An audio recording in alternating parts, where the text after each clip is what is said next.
As Canadians try to decide whether they will take the COVID-19 vaccine when it becomes available, vaccine shortages are playing into that decision. In this week's Q&A with Toronto's Associate Medical Officer of Health, a concerned viewer wanted to know what happens if you are unable to take the second of the 2 required shots of the vaccine and whether one shot will provide adequate protection against the virus.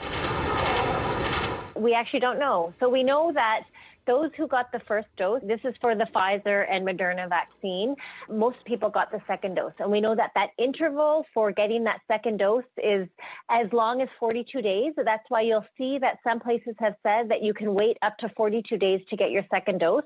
And that's based on a recommendation from the National Advisory Committee on Immunization that had a look at some of the data. That's why 42 days was picked. But beyond that, you don't know if you only had one dose, how long will your immunity last? Because the studies really showed that most people actually did get their second dose, and the efficacy was about 94-95% with that second dose.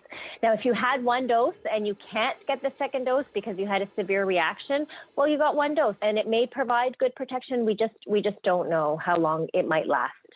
And then what happens if you get the one dose and you had to wait longer than 42 days? Does that mean you have to get the first dose all over again?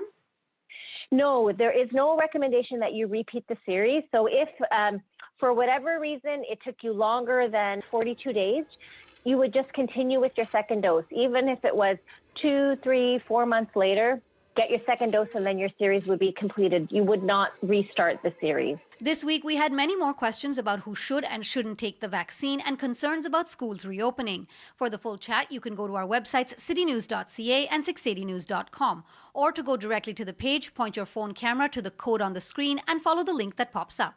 For City News, I'm Dilshad Burman.